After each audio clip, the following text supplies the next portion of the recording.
वाल्मीकि हैं तो श्री राम हैं, चंद है तो पृथ्वीराज चौहान है। जला अस्थियां बारी बारी, चिटकाई जिनमें चिंगारी, जो चढ़ गए पुण्य वेदी पर, लिए बिना गर्दन का मोल, कलम आज उनकी जय बोल।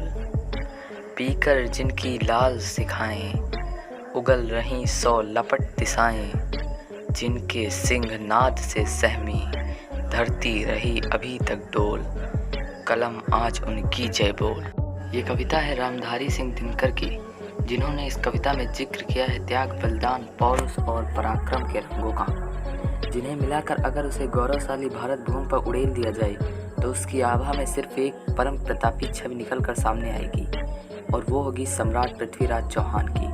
दरअसल पृथ्वीराज चौहान की छवि हिंदू शासक के रूप में ऐसी थी जो अपने शौर्य और पराक्रम के लिए जाने जाते थे, और कहा जाता है कि उन्हें किसी के आगे झुकना कतई मंजूर नहीं था, और इसी वजह से उन्होंने अपनी दाईं आंख भी फोड़वा ली थी, क्योंकि उन्हें नज़र झुकाने के लिए कहा गया था, और उनका मानना था कि हर किसी को हक है नज़र उठाकर और नज़रें मिलाकर बात करने का। कोई क्यों किसी को अपनी नज़रों के सामने गिराना चाहता है, और मैं अपनी आंखों को फोड़वाना सही समझता हूँ, लेकिन नज़र कभी भी नहीं झुकाऊंगा। यह स्वतंत्र भारत के ऐसे पराक्रमी शासक थे हमारे पृथ्वीराज चौहान।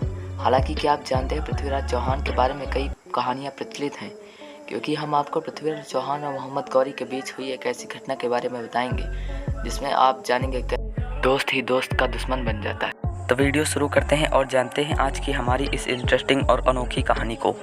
दिल्ली पर शासन करने वाले अंतिम हिंदू शासक पृथ्वीराज चौहान के शौर्य और पराक्रम के लिए याद किया जाता है।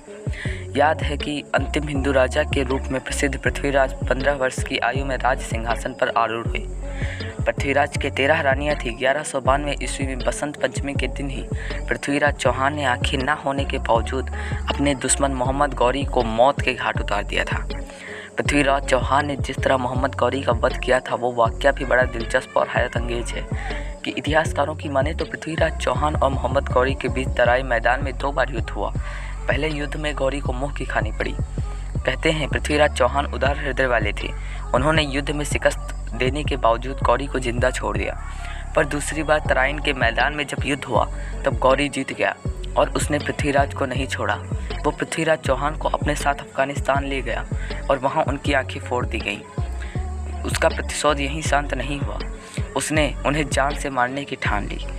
बॉलीवुड एक्टर अक्षय कुमार की most awaited film Prithviraj release हो गई है। इस फिल्म में सम्राट पृथ्वीराज चौहान की यश गाथा को दिखाने की कोशिश की गई है।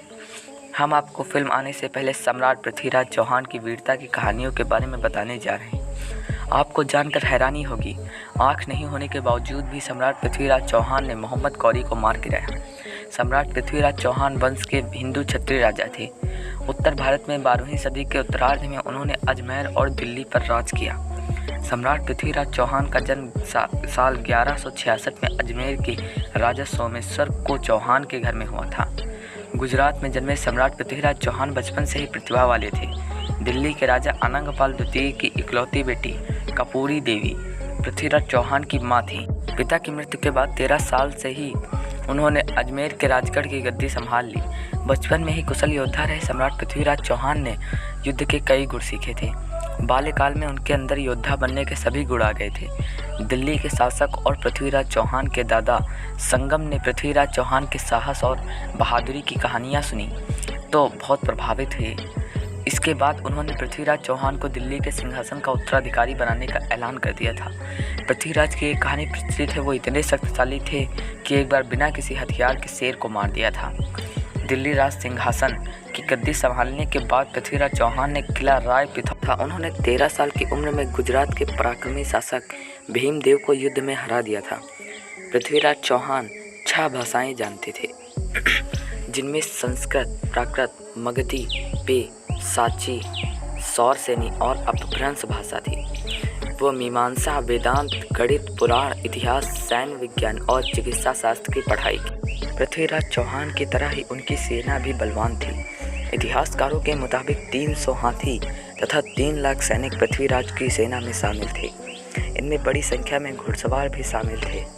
भारतीय इतिहास के सबसे प्रसिद्ध हिंदू राजपूत राजाओं में से एक पृथ्वीराज चौहान का राज्य राजस्थान और हरियाणा तक फैला हुआ था। साहसी और युद्ध कला में निपुण सम्राट पृथ्वीराज चौहान बचपन से ही तीर कमान और तलवारबाजी पसंद करते थे। पृथ्वीराज चौहान को कन्नौज के राजा जयचंद की बेटी संयोगिता से प्रेम हो गया। इसके बाद वह संयोगिता को स्वयंवर से उठा ले और गंधर्व विवाह किया। हालांकि संयोगिता के पिता राजा जयचंद और पृथ्वीराज चौहान की आपस में नहीं बनती थी। शादी के लिए जयचंद राजी नहीं थे। संयोगिता को उठा ले जाने के बाद जयचंद ने पृथ्वीराज से दुश्मनी मान ली। चंद्रबरदाई और पृथ्वीराज चौहान बचपन के दोस्त थे। इसके बाद चंद्रबरदाई एक कवि और लेखक बने। उन्होंने महाकाव्य पृथ्वीराज रासो लिखा। प्रथम युद्ध में सन 1191 में मुस्लिम शासक सुल्तान मोहम्मद शहाबुद्दीन गौरी ने पृथ्वीराज चौहान को कई बार हराना चाहा, लेकिन इसको सफलता नहीं मिली। पृथ्वीराज चौहान ने युद्ध में मोहम्मद गौरी को 17 बार हराया। इसके अलावा कितने दरिया दिल थे कि मोहम्मद गौरी को कई बार माफ़ किया और छोड़ दिया। 18वीं बार मोहम्मद गौरी ने जयचंद की मदद ली और युद्ध में पृथ्वीराज चौहान को हरा दिया। इसके बाद बंदी बना लिया गया और अपने साथ लेकर चला गया। पृथ्वीराज चौहान और चंद्रबरदाई दोनों ही कैद कर लिए गए। मोहम्मद गौरी ने सज़ा के तौर पर पृथ्वीराज की आंखों को गर्म सलाखों से छुड़वा दिया। मोहम्मद गौरी ने चंद्रबरदाई से पृथ्वीराज चौहान की अंतिम इच्छा पूछने के लिए कहा, क्योंकि चंद्रबरदाई और पृथ्वीराज चौहान आपस में मित्र थे। पृथ्वीराज चौहान शब्द वेड़े वार चलाने में माहिर थे। मोहम्मद गौरी को इस बात की जानकारी थी, जिसके बाद उसने कला प्रदर्शन की इजाज़त दे दी। पृथ्वीराज चौहान को जहां पर अपनी कला का प्रदर्शन करना था, वहां पर मोहम्मद गौरी भी मौजूद था। पृथ्वीराज चौहान ने चंद्रबरदाई के साथ मिलकर मोहम्मद गौरी को मारने की योजना पहले ही बना ली थी।